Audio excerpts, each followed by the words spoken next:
Today we're going to be talking about some domestically produced Finnish infantry anti-tank equipment during World War II. Some Molotov cocktail history and variants, blinding bottles, satchel charges in different sizes and weights, and everything from explosive sticks to modular anti-tank charges. I'm leaving out anti-tank rifles for a dedicated video, and I'm also making a part 2 of imported AT weapons, which will include the Panzerschreck, Panzerfaust, magnetic mines, and glue mines. As per usual, sources for pictures and information down below. Credit for the research goes almost 100% to the author over at jaegerplatoon.net. Check them out. So, using fire as a weapon is nothing new. Burning sparrows by the Mongols, Greek fire by, the Greeks, the list goes on. Even flammable glass bottles had been used in the Second Abyssinian War in 1935 and the Spanish Civil War from 1936 onward.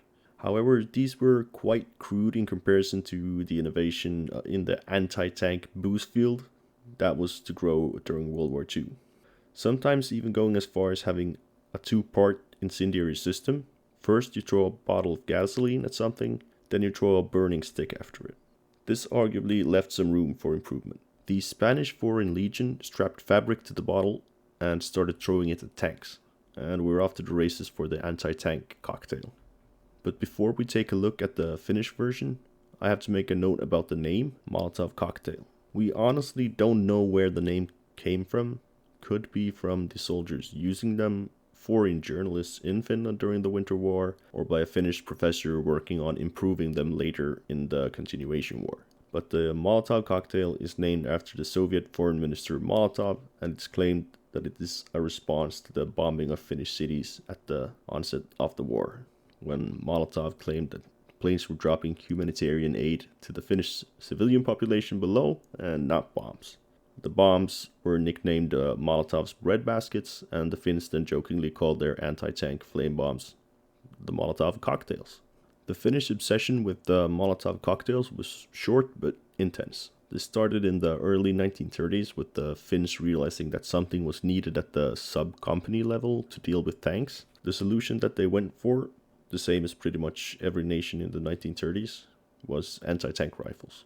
Now, military procurement did its thing. Shipments were delayed, cancelled, budgets were cut, field tests were inconclusive, and in essence, when things were starting to heat up in Europe, nowhere near enough AT rifles were in stock to field an entire mobilized conscript army.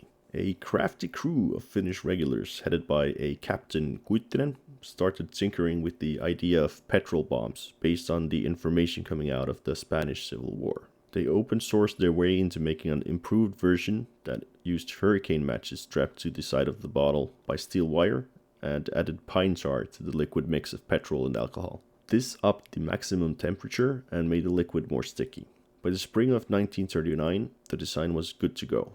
About 80% of all Molotovs produced during the Winter War would be of this hurricane match version. Another version used a chemical reaction for ignition.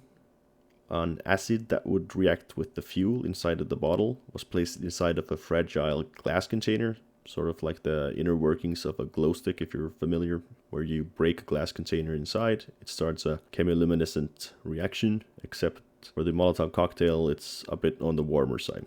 The use of Molotovs was widely published by the international press in Finland, and the success of the weapon might be a bit overstated today. Insert analogy to the Ukraine-Russia conflict here. The weapon turned out to work pretty well against light tanks with petrol engines, but the KVs and T-34s, in part thanks to their diesel engines, were almost impossible to destroy with their hatches closed. Although Molotov cocktails were still in use and in Finnish inventory up to this point, the newer tanks seemed to mark the end of the weapon as a viable anti-tank solution. Although the Molotov cocktail ceased to exist in the Finnish army inventory, by 1942, a spin-off project was created. In 1944, a new weapon was fielded, the M44 Sokaisupullo, or in English, the M44 blinding bottle. This used the chemical ignition system we talked about from late war Molotovs, and it aimed to create as much smoke as possible, with the added benefit of sticking to a tank. So, sort of like a liquid white phosphorus grenade.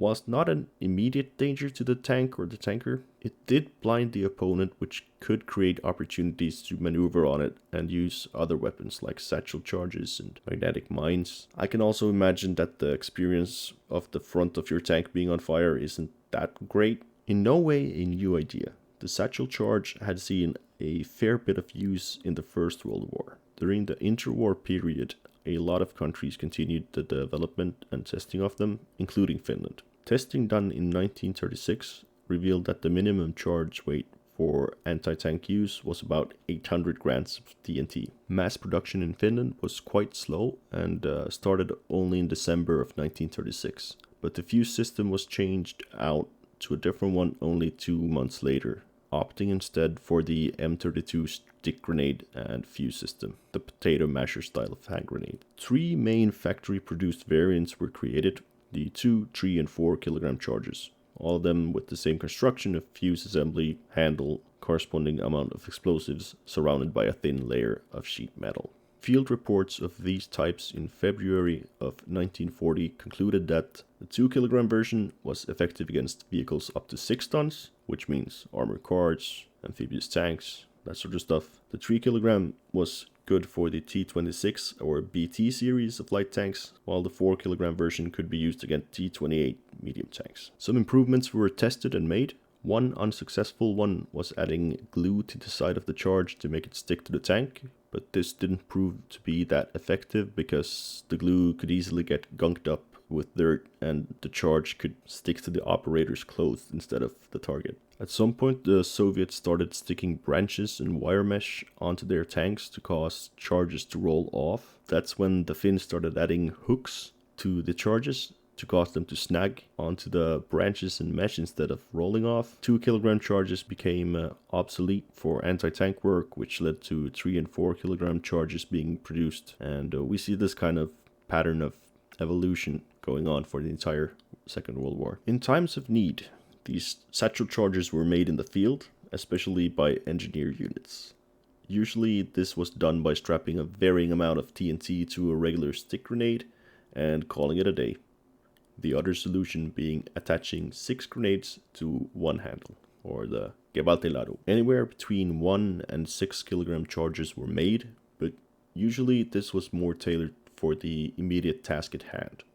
For example, storming trenches could be aided by 1 kilogram charges, since they were quite slim and light, whilst blowing up concrete fortifications could be done with 6 kilogram charges. Pictures also suggest that adding blocks of TNT to factory-made satchel charges was quite common.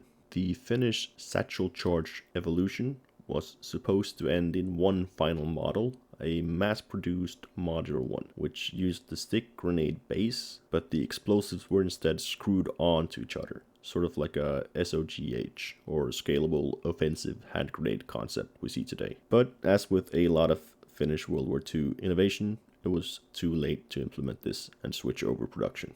Channel update to close out. Part 2 about the imported German weapons in Finnish use is coming up.